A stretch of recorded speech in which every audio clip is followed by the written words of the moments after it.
President Trump went on a pardoning spree, according to the press reports.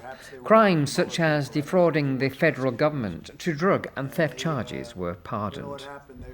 However, this got me thinking, have presidents done this before, often, or rarely? Is President Trump acting to help his rich friends out, or out of a sense of justice was not served well when these people were sentenced by a trial of their peers? Has he pardoned more or less people than Barack Obama, George W. Bush, or Bill Clinton? Well, to be honest, I don't know. What I knew was, though, that this smells like a scoop, a story that's not been told yet.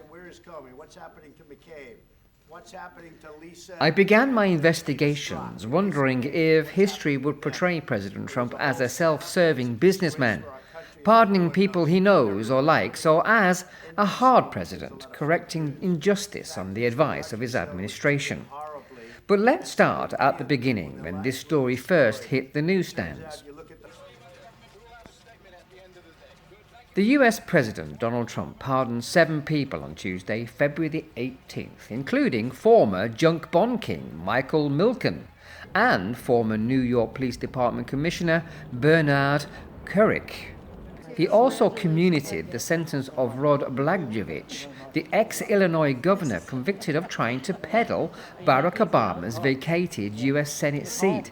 He was trying to sell a Senate seat to the highest bidder.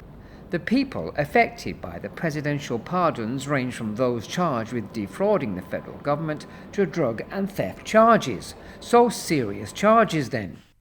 I wondered who these people really were, so it's time for a bit of research. Michael Milken was once considered Wall Street's junk bond king, and he was indicted in 1989 in an insider trading probe. After pleading guilty to securities violations, he paid $1.1 billion and served about 2 years in prison. But since then, he has headed up the non-profit Milken Institute, an institute holding his name, owned and funded by him, but focusing on a wide span of research, including curing cancer, public health, aging, California, and financial markets. Each year, the titans of finance flock to the Milken Institute Global Conference, where fund managers and marketeers woo prospective investors and philanthropes make pitches for extra funding. So he still is, not a was. President Trump told reporters in Washington that we have Mike Milken, who's gone around and done an incredible job for the world with all of his research on cancer. He paid a big price, paid a very tough price, said President Trump. Then there was Bernard Kerik, an ally of former New York mayor and Trump lawyer Rudolph Giuliani. He was a leader in the city's response on the September 11, 2001 attacks. His career unraveled, though, when he tried to conceal apartment renovations paid for by a contractor that the city had already blacklisted because of suspected ties to organized crime. He was sentenced in 2010 to 4 years in prison for tax fraud and for making false statements. Now, Kerik pleaded guilty to hiding the renovations from the tax-collecting Internal Revenue Service, and he pleaded guilty to lying to White House officials whilst being vetted to lead the Homeland Security Department under President George W. Bush. He was freed in May 2013. Trump also pardoned Eddie DeBartolo Jr., the former owner of the San Francisco 49ers football team. He pleaded guilty in 1998 to failing to report a felony regarding payment demanded from him for a riverboat casino license in a bribery scheme by the then state governor. Here are some reactions to this man's pardon. We're excited to be here for all the right reasons. You know, you think of people that are in your life that find a way to help you live with a certain compass, and you find yourself realizing that in a day like this, it's great because of the fact that he understands not only his compass, but what he can achieve. And so we're really excited for Mr. Barlow and all of what he's done for all of us.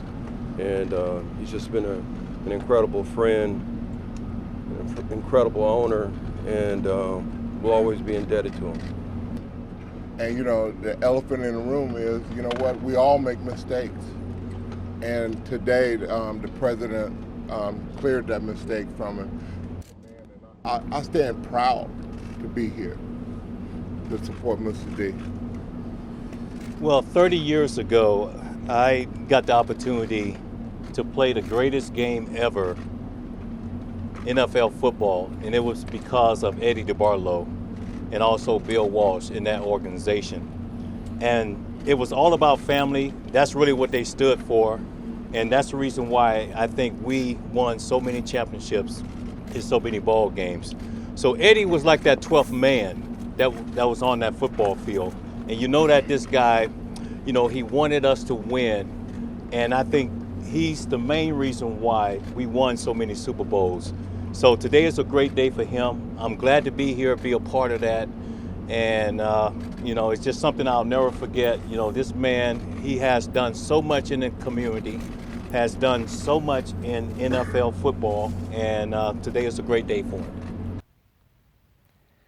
Others pardoned include entrepreneur Ariel Friedler, who pleaded guilty to conspiracy to access a protected computer, a former contractor Paul Progue, who was accused of tax fraud, David Sefavian, the top US government procurement officer who lied about ties to lobbyist Jack Abramoff, who himself was convicted of bribery, and Angela Stanton, who was implicated in a 2007 stolen vehicle ring. Now, Trump also commuted the sentences of 3 women, 2 convicted on drug charges and 1 on charges of defrauding the federal government through her healthcare company. Wow, that's quite a list, I thought, and surprisingly very few with any links, direct or indirectly, to President Trump. So these lists, or these names, appears to have come from lists generated by his administration, or perhaps from the Attorney General's office. President Trump himself, responding to reporters about pardons and commutations, had this to say. The Attorney General is a man with incredible integrity. Now, just so you understand, I chose not to be involved. I'm allowed to be totally involved. I'm actually, I guess, the chief law enforcement officer of the country, but I've chosen not to be involved. But he is a man of great integrity. But I could be involved if I wanted to be. I never spoke to him about the Roger Stone situation. Roger Stone, just so you know, never worked. He didn't work for my campaign. There might have been a time way early, long before I announced, where he was somehow involved a little bit, but he was not involved in our campaign at all. And I think it was a very, very rough thing that happened to Roger Stone. Take a look at what's happening to these people. Somebody has to stick up for the people. So, yes, we have commuted the sentence of Rod Blagojevich. He served 8 years in jail. It's a long time, and I watched his wife on television. I don't know him very well. I met him a couple of times. He was on for a short while of The Apprentice years ago. Seemed like a very nice person. Don't know him, but he served 8 years in jail. There's a long time to go. Bernie Carrick? Yes, I just pardoned Bernie Carrick, a man who's had many recommendations from a lot of good people. You know, oftentimes, pretty much all the time, I really rely on the recommendations of people that know them. We have Bernie Carrick, we have Mike Milken, who's gone around and done an incredible job for the world with all of his research on cancer, and he's done this, and he suffered greatly. He paid a big price, paid a very tough price. So he says he relies on recommendations from people that know them and the Attorney General's office. Now, President Trump pardoned some and commuted the sentences of others, but what's the real difference? Well, the president can issue a full pardon, reversing a criminal conviction along with its legal effects as if it never happened. A pardon can be issued from the time an offence is committed and can even be issued after the full sentence has been served. The President can issue a reprieve, commuting a criminal sentence, lessening its severity, its duration, or both, whilst leaving a record of the conviction in place. And additionally, the President can make a pardon conditional or vacate a conviction whilst leaving parts of the sentence in place, like the payment of fines or restitution. As I reported earlier, he commuted the sentence of Rod Blagojevich, the ex-Illinois governor convicted of trying to peddle Barack Obama's vacated U.S. seat. Now, Mr. Blagojevich, on this release, had this to say. I just believe that sometimes out of evil good things can happen. And I think that the wickedness and evil that was done to me and to my family can be turned to good. He didn't have to do this. He's a Republican president. I was a Democratic governor. My fellow Democrats have not been very kind to him. They've been very unkind to him. And what he did was, I think, something that deserves a great amount of appreciation on my part personally. And he has, from me, my deepest, most profound and everlasting gratitude. And I can't wait to get home. I miss my daughters, miss my wife, I miss home. Well, he's pleased to be out, commuted though, not pardoned. Each of these cases is a story in its own right, and it's far beyond this report's scope, and there are many, many more stories like these. The President commuted the sentence of Alice Johnson, an unemployed parcel delivery worker and first-time drug offender, sentenced though to life without parole back in 1996 for conspiracy to possess cocaine, attempted possession of cocaine, and money laundering. Jack Johnson, a champion boxer who was convicted back, get this, in 1913 whilst travelling with his then white girlfriend for violating the Mann Act, which made it illegal back then to transport women across the state lines for immoral purposes. He was released after just 1 year, but posthumously pardoned on May the 24th, 2018. Now, Joe Arpaio, former sheriff of Maricopa County, Arizona, was convicted of contempt of court for refusing to end the practice of immigration roundups and was awaiting sentencing. He was pardoned on August the 25th, 2017. Pardons were given to ex-servicemen and women for the crimes in Iraq or Afghanistan, such as Clint Lawrence, a former first lieutenant in the U.S. Army and veteran of the war in Afghanistan. He was convicted on 2 counts of second-degree murder for ordering soldiers in his platoon to open fire at 3 men on a motorcycle in southern Afghanistan in July 2012. He was sentenced to 19 years in prison in August 2013 and sent to Fort Leavenworth. He was pardoned on November the 15th, 2019.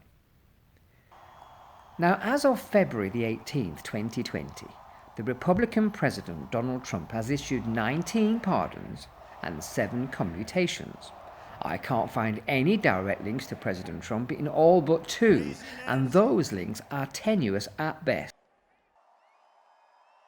But is this a lot? How does this compare to other presidents' pardoning habits? This is where I was totally and utterly amazed. Democratic President Barack Obama pardoned 212 people and commuted the sentences of a further 1,715 people, including Chelsea Manning, the U.S. Army whistleblower convicted by court-martial in July of 2013, sentenced to 35 years in prison for providing classified documents to WikiLeaks, Julian Assange, and so on. Commuted, though, on January the 17th, 2017, and James Cartwright, retired United States Marine Corps 4-star general. Now, he pleaded guilty to giving false statements to federal investigations back in 2016 and was awaiting sentencing. He was pardoned on January the 17th, 2017. Now, prior to Obama, we had George W. Bush. The Republican President George W. Bush pardoned, commuted, or rescinded the convictions of 200 people. That's a lot more than President Trump. So how about ex-President Bill Clinton then? Well, Democratic President Bill Clinton pardoned, commuted, or rescinded the convictions of 459 people. including Roger Clinton Jr. That's, yes, his brother, the brother of Bill Clinton, the president. He was pardoned after serving a year in federal prison for cocaine possession. Now, these figures totally surprise me. With all the press reports about pardons and commutations about President Trump, I thought that this must be so unusual. But that does not seem to be the case at all. In fact, the number of people pardoned by Trump is so low compared with anyone else. Only Republican President George H.W. Bush pardoned, commuted, or rescinded the convictions of 77 people can come even close to President Trump's tiny pardon or commuted numbers. In fact, you have to go a long way back to Whig President Zachary Taylor, who pardoned, commuted, or rescinded the convictions of 38 people. Wait, what? What do you mean, who's that? Dear. Zachary Taylor, the US 12th President, 1849 to 1850. Really, you lot need to study history. How could you possibly forget him? And the founder of the US himself, President George Washington, who pardoned, commuted, or rescinded the convictions of just 16 people. You have to go back that far before you can find another president. So careful not to give away pardons or commutations. And despite the often hysterical press reports about his actions, careful analysis and comparisons, I believe, show the US president to be a man of conviction, a man of the people, a man that can be trusted to make America great again. I just wish he was British. In regard to his recent pardons and commutations, I find him above board and unbiased to those he offers them to. If anything, he's a bit stingy. This is James Cordwell reporting.